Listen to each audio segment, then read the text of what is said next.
kilometers from England to France, then France back to England. And we've been following him this past year. And just this week in La Jolla, California, just north of San Diego, he did his longest, toughest workout of the year. Welcome, Antonio. Buenos días, buenas tardes, buenas noches, wherever you are. Beautiful day here in Mexico City too. But I'm wearing my. I'll you know what, Steven? I will take my sweatshirt. So okay. I'll be like Quinn. So Quinn can say that he's the only one, in a nice weather. So now we're equals. So good. Everything. Very happy, Steven. Very happy. It was a great week. You were there. Thank you very much for joining me and the team on Wednesday when we started. The only problem is that Rafa is very concerned after their workout. Why? Rafa, tell them why you're very concerned. No, you know what he told me? He said, we didn't have any crisis. We didn't have any problems. So what are we going to do? I mean, it's very tough for me. I mean, I have to maintain you in the next 10 weeks because we have 10 weeks away. And that's going to be very tough. If I had something to adjust, it would be easier. Hasta el mar se portó bien. Muy triste. Even the ocean was very patient, very patient with us. Well, what I was impressed on many, many levels. The first level was your plan was to start at 11 a.m. and you started precisely at 11 a.m. Dan Simonelli was in place.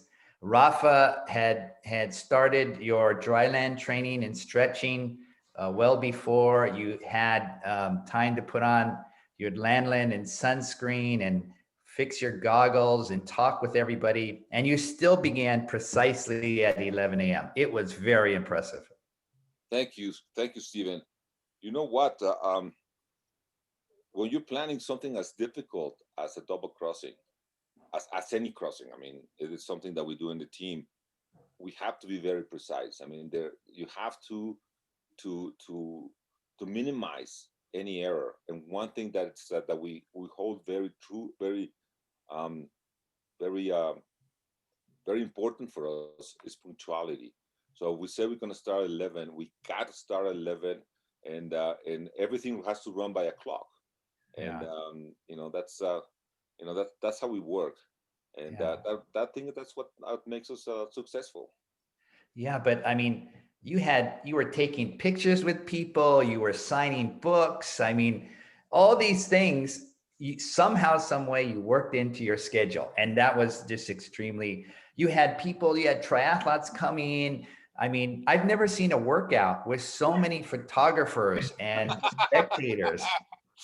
Well, what can I say, Steven? I mean, I'm a legend. I mean, that's what happens. In your room at the hotel at the La Jolla, La Jolla Beach and Tennis Club. Yes. Was right on the beach. I mean, you opened the door and you walked up and you were in the sand. I mean, how perfect was that? Well, I love that place for that. But and another thing is the only place in La Jolla where you can drink in the beach. That's something I didn't know, but that's true. That's true. That's the only place you can do that. So it's no, but you know what? It's really nice when we do this 24 hours or we do any workouts when I go to La Jolla is you just can go out and you're there, and that makes a big difference. Because otherwise, we used to stay at the Westin up in Highway 5, but that drive can be 20 minutes if there's traffic. So it's a beautiful place, and we enjoy it a lot. And they sort of. They sort of allows things that I don't know they allow to everybody, but Dan can leave his kayak, Maria Paula can use the drone, and they don't give us any they don't hassle us about that, and so we're very comfortable at that place. It's beautiful. I know when she was operating the drone, she had a signal come through on her drone controlling monitor, and it said NFZ. And she says, Steve, what is NFZ? And I said, oh, no fly zone. So actually, legally, she wasn't able to do it. But like you said, there's rules and then there's Antonio rules. Oh, see, man, you're very generous. Don't say that. I mean, they'll give me a lot of crap for that. So No. It was quite nice. And then Dan, how is it at that beach, bringing your kayak and everything? What's the logistics of that beach? Yeah, that makes it a lot simpler for us too. And with Rafa being able to, rent the double kayak, so Maria Paula could get on there too for the photography. But yeah, just being able, the luxury and the convenience of being able to just utilize the launch area. It's a similar launch area. It's just up the beach there for, regular La Jolla Shores Beach. But just being able to, like Antonio said, move the kayak in and out and just leave it there, especially on something like our 24-hour deal, makes it much more convenient. And, we can get out, take care of business, get out and do the rest. And Antonio obviously can get right out and get on to his business for the next 4 hours. So it definitely makes a difference. Yeah. And I noticed when you and Antonio were setting off, you headed south. And then we watched you for a while, and then we left. And then, so what was your course? You go from La Jolla Beach and you head south toward the La Jolla Cove. And then do you do loops, or what was your plan of action? Well, I like to mix it up, whereas Rafa likes to go back and forth. But I like to mix it up with Antonio. But Antonio's start has been, for the last several times, to get his warm up in first. So he's changed that up, and he spoke about that several times. So we have generally just done that because of the time frame of getting from the starting point over to the cove being about the first half hour. So that satisfies that part of it. This time on the first leg, I wanted to go south because we were going to be in the dark the next two legs. And I felt like, just to change things up, and we've gone south, many times before. And I like going south just along the coastline there, and just to give them different view and different feel for the first leg. Yeah. Steven, let me just interrupt a little bit. The first time I ever met Mr. Simonelli, he took me I had never been on the south, going from the Cove south. And the first time I met him, he took me there. And he took me just in that sweet spot where the waves are just going like this. And I guess he was trying to see how good of a swimmer I was, because he tricked me. I've never forget that. Then, I mean, you were just trying to see if I was gonna go and say, look, I mean, I want to go back. I held my space. So I loved it that we hadn't been there for many years. I mean, we've known each other for many years, and we hadn't gone south. The last time I went south, you know what happened? I missed the cove.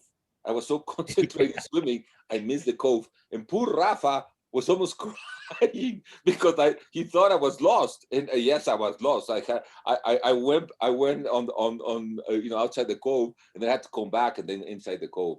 But that was a nice route we did on the first leg. Yeah. First Antonio, and then Dan. How is it swimming at night there, Antonio? To me, swimming at daylight or night, the only difference is that when you have sun, your skin feels better. But to me, it doesn't make a difference.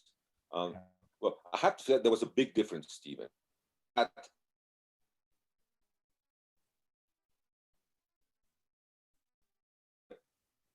Porsche Volkswagen kayak, you'll see in the video. Dan was full of lights. I mean, like a real kayaker, like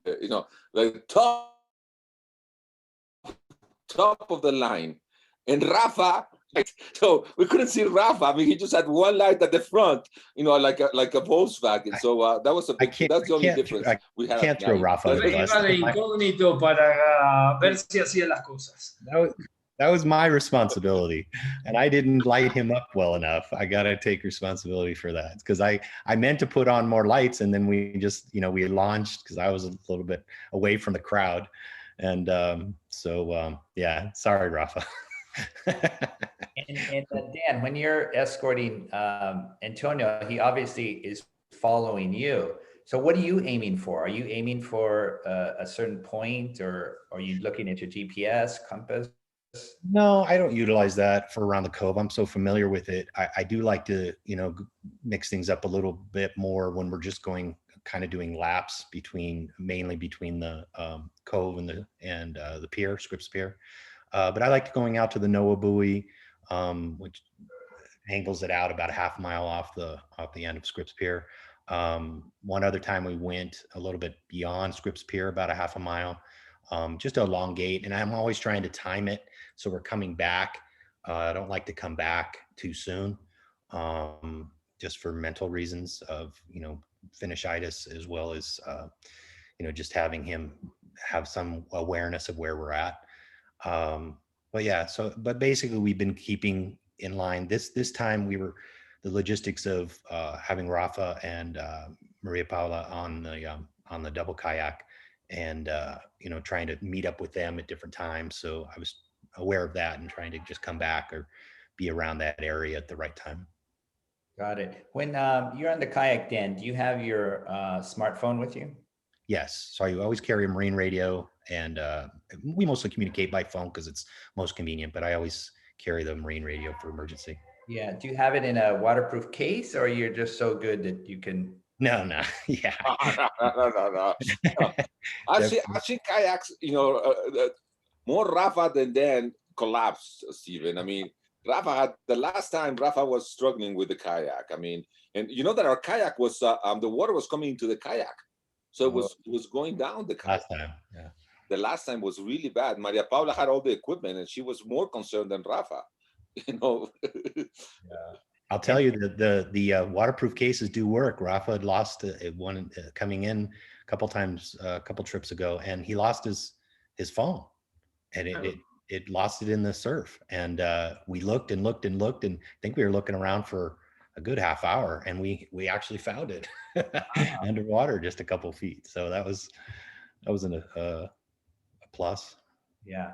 And Dan used the term finishitis. Is that fear of, or the anticipation of a finish before you're supposed to finish? What is that term? With Antonio, it's really not an issue, but he does what he needs to do. He's very disciplined. But generally speaking, yeah, I use the term, to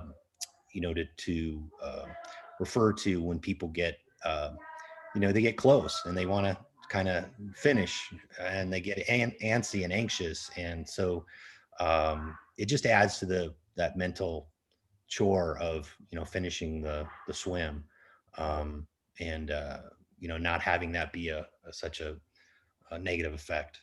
Yeah. Is it, do you find that people are lifting their heads up more? Do you find sprint more? Okay. So that happens a lot. They start asking how much farther, and a lot of things where they're just not staying in their zone that they need to stay in, because sometimes it's going to be another hour and a half, or even less, and they're really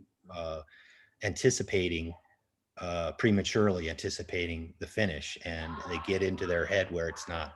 They need to be focused up until the end. Yeah. And Antonio, on your double crossing, you have mentioned you're going to break it up into fourths. So first half of the swim over to France, then the second half of the swim, turn around, heading back to England, half the swim, and then the last quarter of the swim heading into England. How do you know in the English Channel where's halfway? Oh, they tell you the international line. I mean, that's pretty straightforward. No, our biggest concern, you know what, Stephen, our biggest concern, and we trained a lot, not trying to sound cocky, but going to France is going to be relatively easy. I mean, that's something that I should have no problem, unless I miss the tide. I mean, if I miss the tide, it's going to be another ball game, but we're going to try not to miss the tide.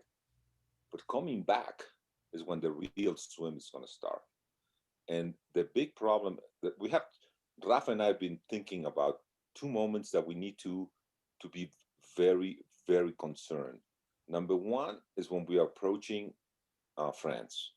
So we did a lot of mental training to get to where I can see the coast, okay?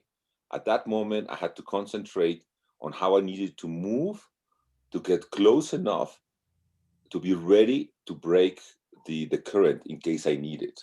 So we did a lot of, and remember that all the changes of rhythm that we did, it was break the current, get to the other side. Then the next thing is to be able to get out of the water safely and fast enough. And you never know how big the waves are going to be. I mean, if the waves are nice and easy, it won't be a problem, but it can be big waves, and that can take a toll on me. So we trained that. So we did that, and we went to the cove and did that several times. So I would go out, and then when I come in, it will be the same thing. I need to be ready to break the tie, do it very efficiently, get on the R4 for about 5 minutes, and get going in R3. So that's going to be a very important part. And then the other part is when you are going, let's say here's the half, you know, and here is England. So when I break in this place here is where I had a big crisis when I was in Catalina. And I had a crisis this time as well, as I told you yesterday, because you're tired. I'm going to be going for about 16, 17 hours. My arms are going to be tired. My mind is going to be tired. So we did, Rafa, you know, we tried to recreate it as much as we could. And I have to say that I was able to get out of the crisis very fast.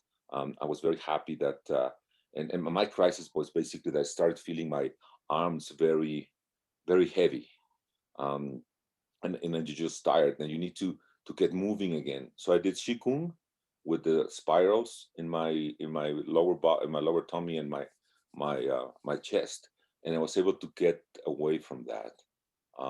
So that's how we're thinking about it. And then the other thing that happened is, for some reason, I don't know if you noticed, Dan, but during the morning, the water temperature went down really, really fast. So suddenly the water temperatures went like this, and I felt it, and I started getting cold, and I did, Suzanne, the dragon came and helped me. So we did dragons for about half an hour, and we solved that. So those were the two crises I had during the swim. I like that. When you say the crisis is over, does it stop immediately and you go, oh, my shoulder doesn't hurt? Or does it gradually go away? And when you're mentally worried, does it immediately stop, or does it gradually go away? What happens when you go from bad to good? It's moving until it's gone. It's like getting bad thoughts, like when you went to church and finally you didn't have any bad thoughts after confession and you were clean. So that's the same way. I mean, just get all the negative thoughts, and they won't go immediately. I mean, you have to work, and suddenly what makes the difference is that when your mind is clean again. And when I mean clean is that I feel the rhythm again. And the only thing that I'm doing is feeling the rhythm and feeling my stroke, and just watching, and very easily, moving very easily. Yeah. Interesting. And this time it only happened once, the shoulder and the coldness. Those were the two triggers. Okay. Only 2 times. Excellent. And how was it getting, so you did 4 hours, you rested 4 hours, you swam again 4 hours, you rested 4 hours, and then you went in that last 4 hours. How was getting in the water at 3 in the morning, correct? You walked from your hotel room across the dark sand, no lights, into the ocean for the 3rd time. How was that? You know, that's a moment that you know you're finished. Oh, okay. The worst part was the second one. Oh, really? Okay. The worst part was the second one. The first one is, you know, you have to do it. The second one, you need to survive and do it well. And the third one, you just know you just have to hold it, and you'll be gone. So the level of excitement and adrenaline that's going through my body at the third one is that I'm just, I'm going to be there. I have to say that I miss my friends, and 2 of them are here today, and I don't know why they don't have their cameras on, but Anne and Reinhard are here, my triathlete friends. They were there at 11 and at 3 and at 7, but they weren't there at 3 o'clock in the morning. We missed them, I have to say. I thought that they were going to be rooting at 3 o'clock in the morning, and they didn't arrive. Yeah. But we have a video, Steven. I don't know if you want to see it. Yes, please. Let's watch it. But before we watch the video, I just want to show you something that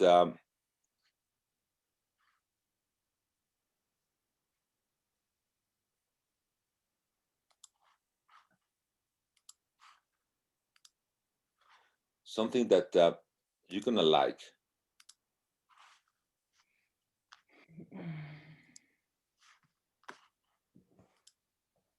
Do you see it? Yes. This is the time I spend in the different hours. Okay.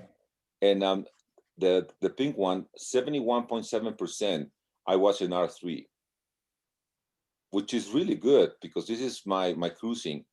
And I have to say that the 3 segments of 4 hours, they were at the same pace. Okay. And then, you see in the pie, but here is how many minutes I spent in each of the different segments. Yeah. And here, Rafa, el 11 ¿cuál es?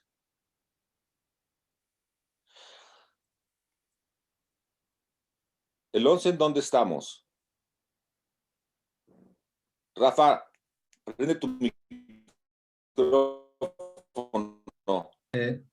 El segundo tramo, la segunda hora del segundo tramo. Yeah, you see here, Steven? Uh-huh. This is where, after this, this is where my crisis started. Okay. And then what is really interesting is what I have found out, that if I do accelerations, I can get very fast out of the crisis too. Oh, really? Interesting. Yeah, because I start using other muscle fibers. Oh, okay. So that was, and I come back to R3, and then again I do some accelerations. Got it. Wow, that's cool.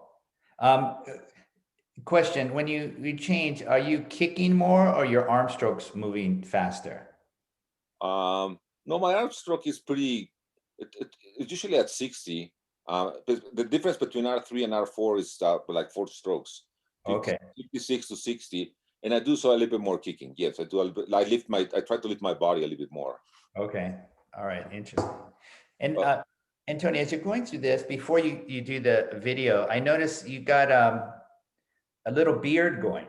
Did you swim with the beard? It didn't rub you or anything?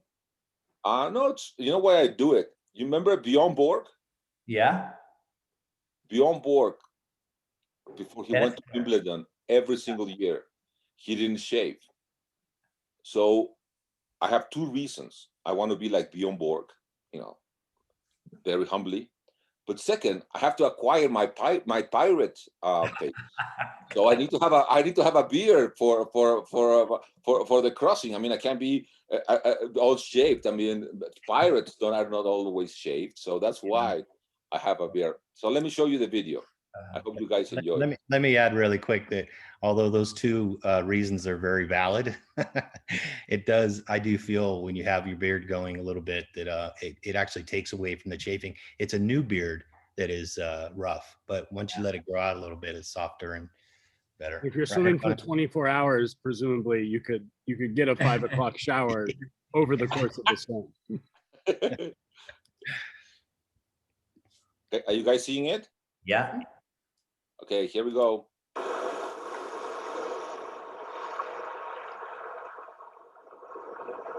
Is the sound okay? Yeah.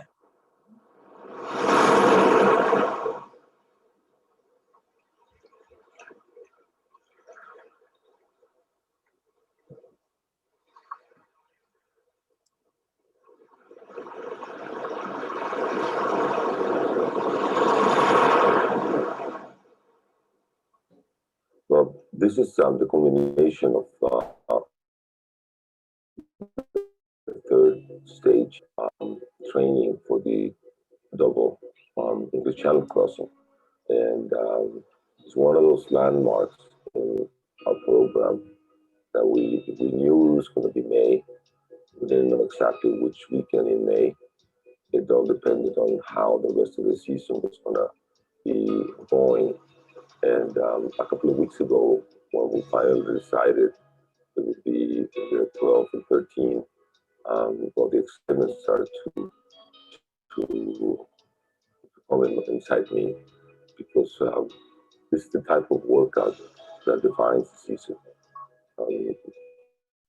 You come here,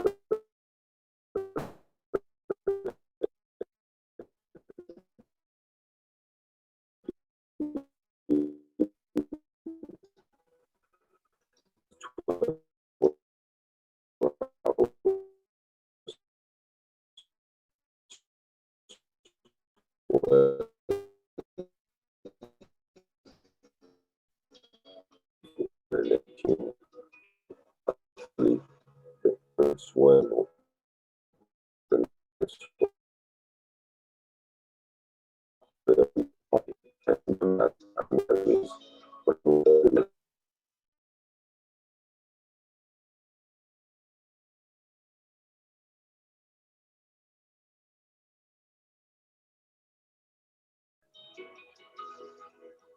we started at 11 o'clock, the first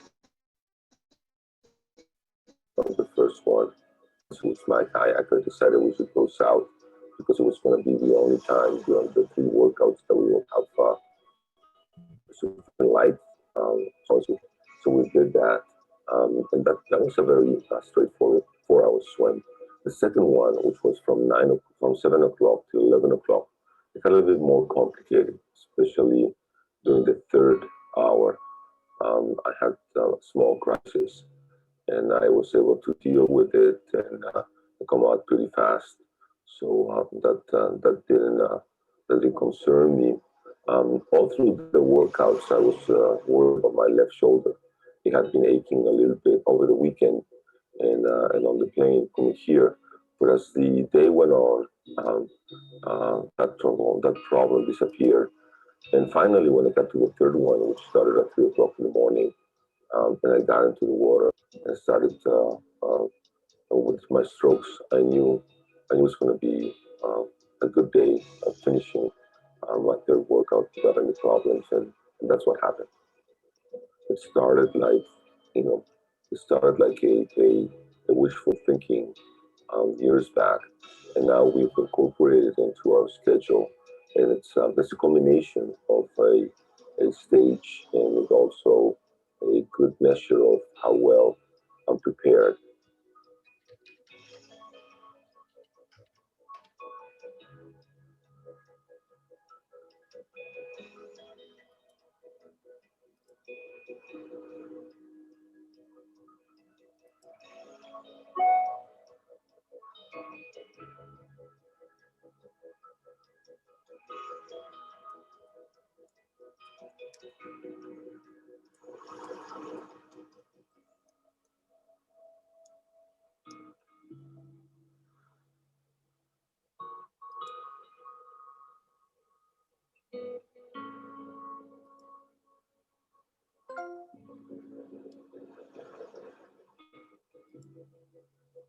Three things make me happy.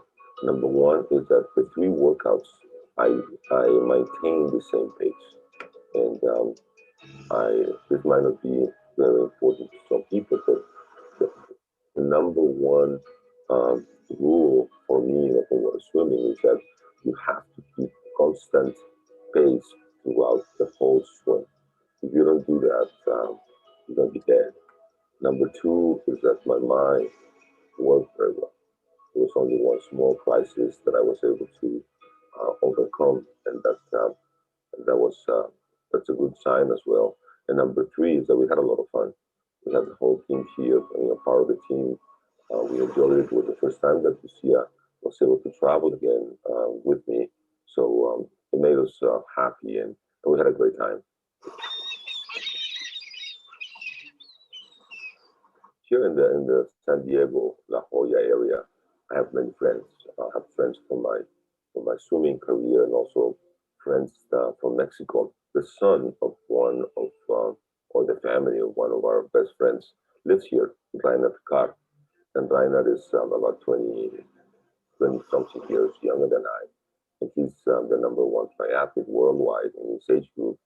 And whenever he sees me, he's always told me that I've been his inspiration to become a triathlete. And so he gathered all his friends. He talks a lot about me.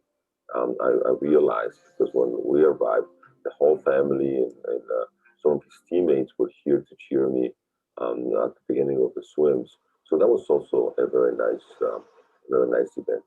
And I have to say also that Steven Munatones and Tina came to wave me goodbye. So I was very happy as well. So the whole crowd of people cheering me and watching me leading at my first hour or my first workout was very, very enjoyable and very inspirational.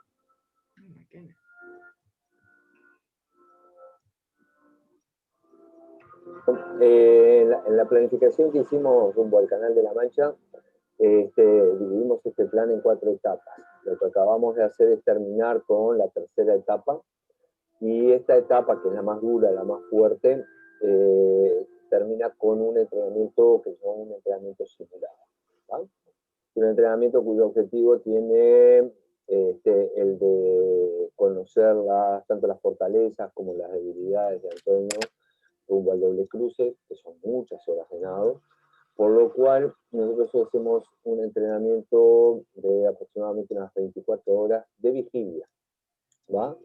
Que es importante, porque son 4 horas de nado por 4 horas de descanso. Nos interesa mucho sobre todo esa parte de la noche, ya que son puntos críticos en el cruce. Se trata de esto, de sacar conclusiones, simular lo que son las etapas de nado durante el cruce y hacer los ajustes necesarios para poder abordar las 10 semanas que nos quedan hacia el canal.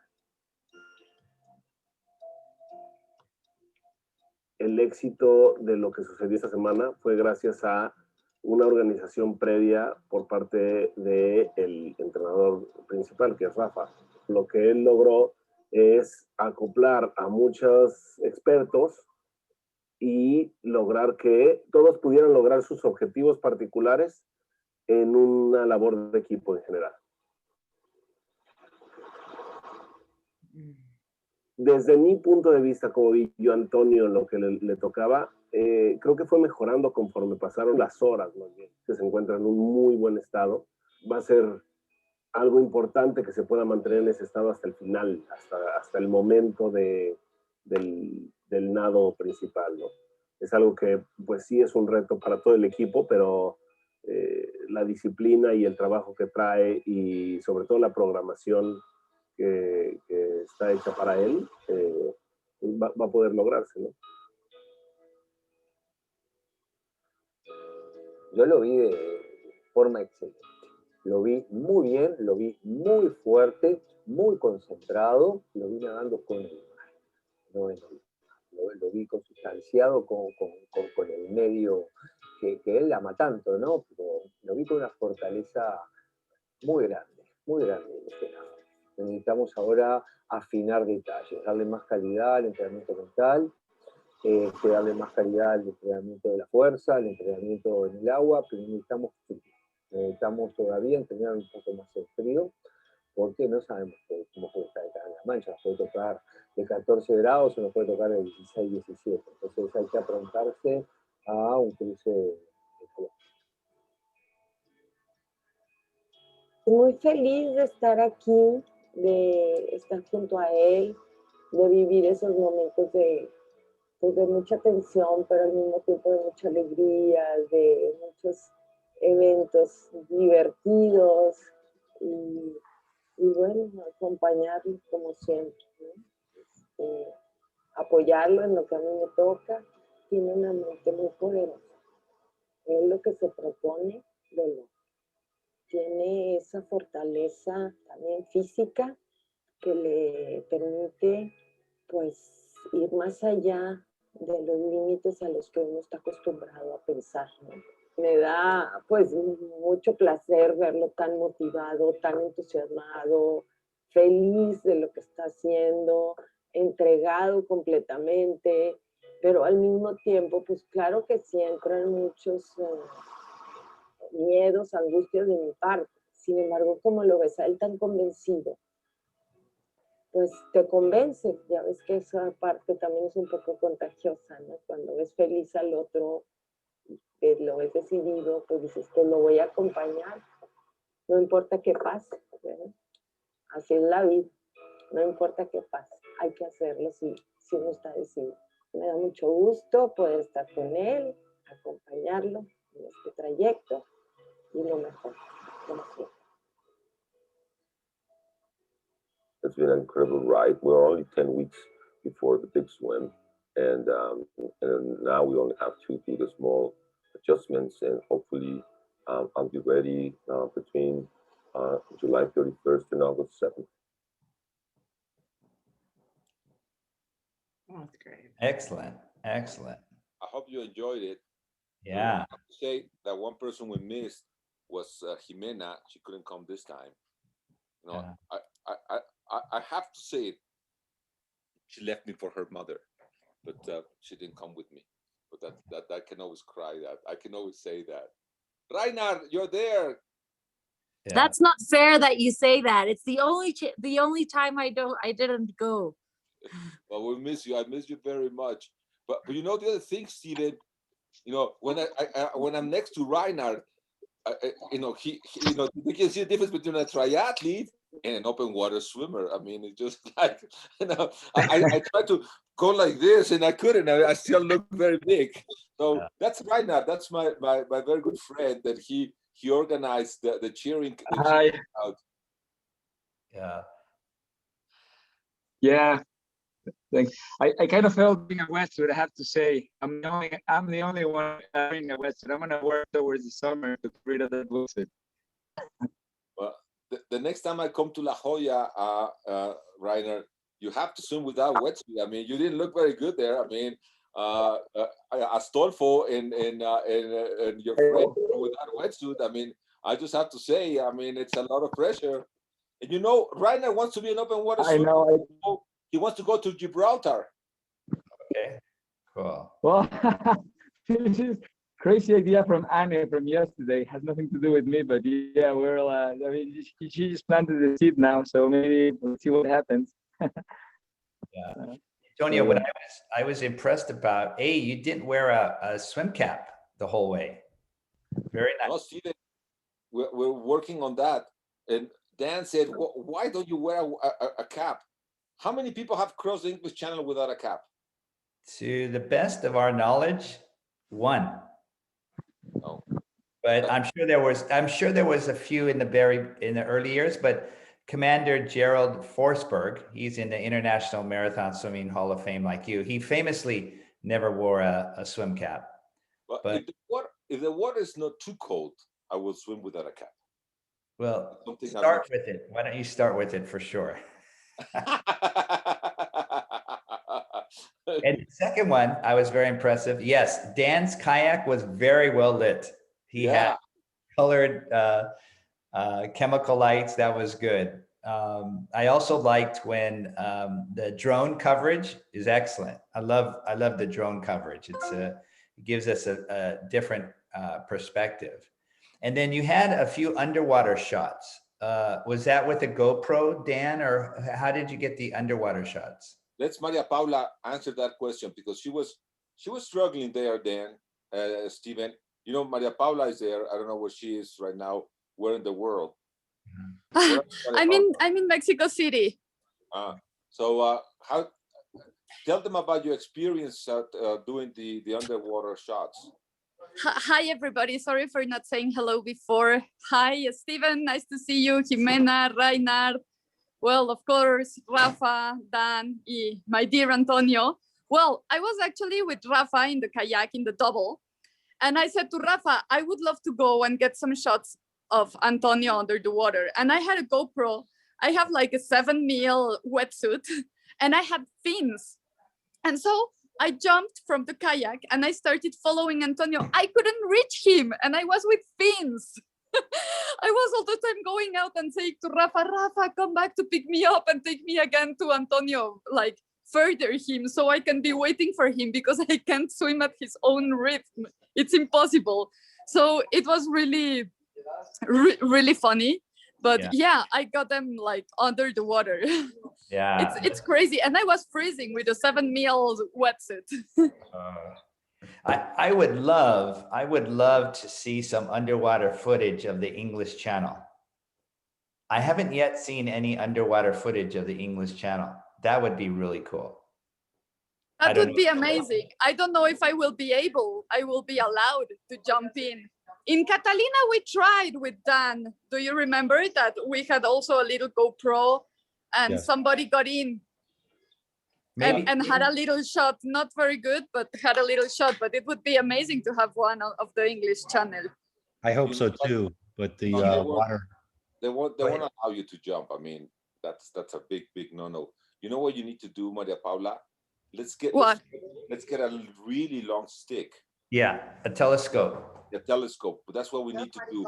Get a really long stick. Get a really long stick to do that. Where on earth are you in Mexico City? No, I'm in Mexico City. Sorry, I'm just in a place. I'm sorry. I got the call here in a place, but I'm in Mexico City. But yeah, it would be really nice to have a long stick. Last time we were in La Jolla, I had a long stick and I did it, but I prefer to go a little bit deeper. I tried to do that this time, so I could get you like all of you in the shot. All of you. That's very difficult. It's a big one. I hope you're able to get some good footage too, Maria, because but the the water visibility in England is often not conducive to getting good shots in that way. Yeah, in La Jolla it wasn't very good. I had to get really close to Antonio. Sometimes I was even a little bit scared that I was going to hit him or something, to be on his way, and Rafa was going to kill me. You know what, Steven? Yeah. My level of concentration is such that I didn't see Maria Paula taking the videos of me. Oh, that's good. You didn't see my clown show under the water trying to catch you.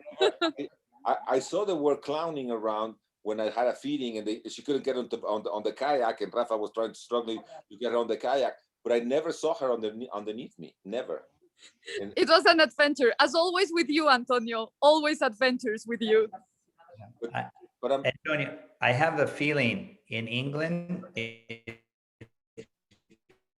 going to be cloudy, and then the sky is going to open, and this ray of beautiful light is going to come down.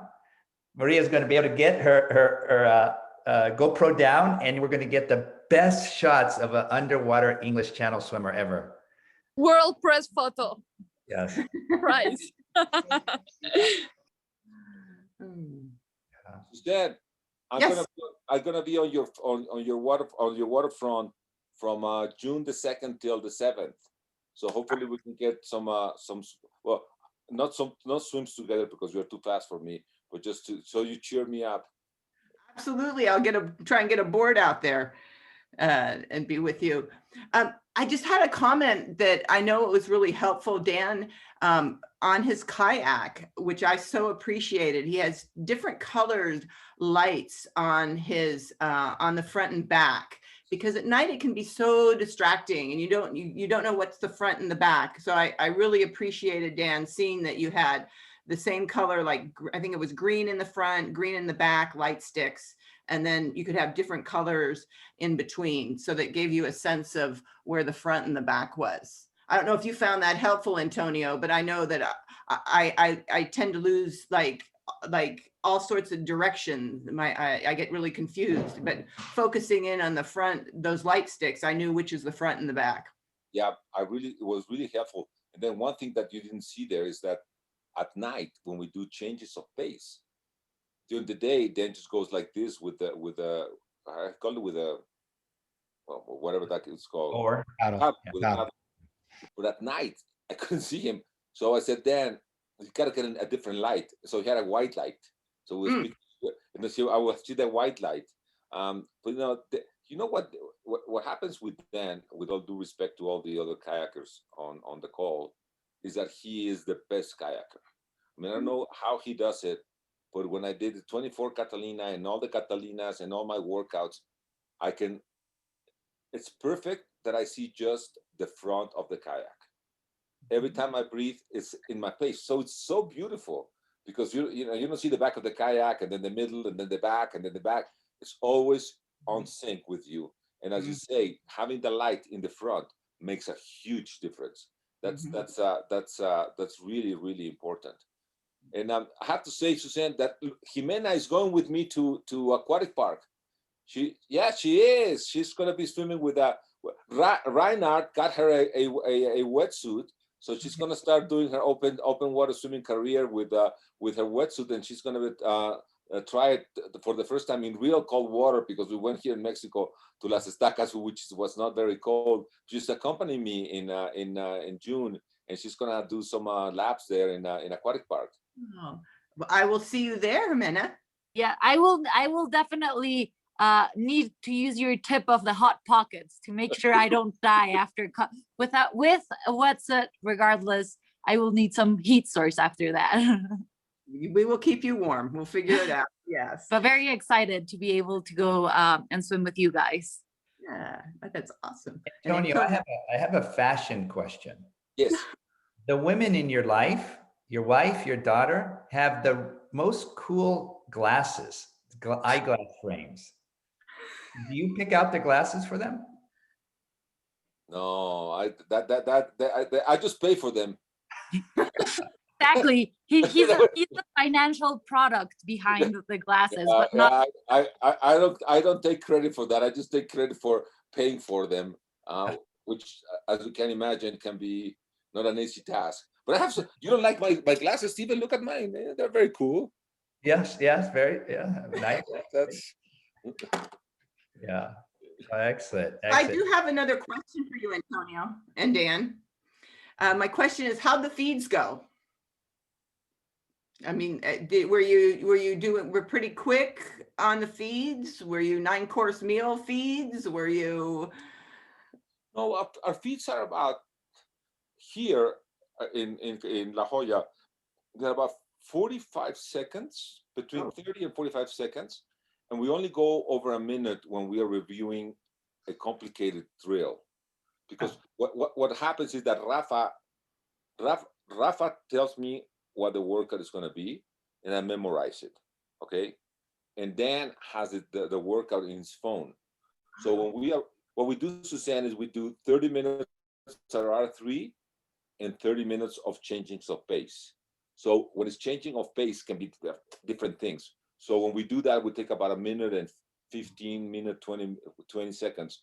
So Dan and I agree how we're going to do it, and we're on the same page, that he understands. You know, Rafa has a crappy handwriting, so it's not very easy to read him. So we have to make sure that we both understand what Rafa wrote, and that's where it takes a little bit of time. Yeah, but I don't take more as I try to be quick, because I need to be quick in the channel. Remember, Antonio, that when you say things like that, Rafa's the one giving you the workouts.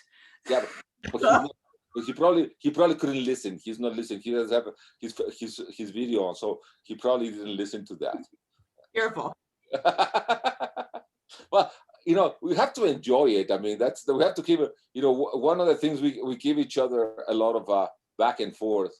A ver, Rafa, ¿entendiste lo que dije? Oh, sí, más o menos, pero dime. Sí. No, es que Susan me decía que cuánto tiempo hacía yo para comer, y le decía que cuando no tenía yo que ver con Dan, el entrenamiento era muy rápido, pero cuando teníamos que discutir el entrenamiento era muy complicado, porque tú tienes una muy mala escritura y los dos lo escribes bien, y Dan no le entiende, y entonces Dan y yo tenemos que ponernos de acuerdo qué es lo que estabas diciendo. Entonces, por eso, el problema por el cual no podemos nadar tan rápido, o sea, salir tan rápido de los abastecimientos.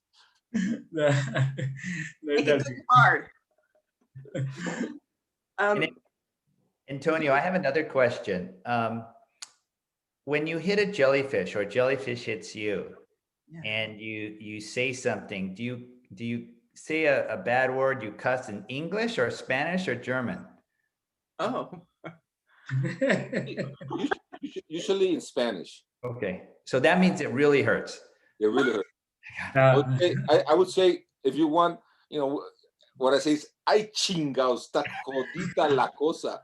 So, or when it's really, really bad, chingue su madre, duele un chingo. So those are the things that I have to say when that happens, Stephen. Yeah, it seems much more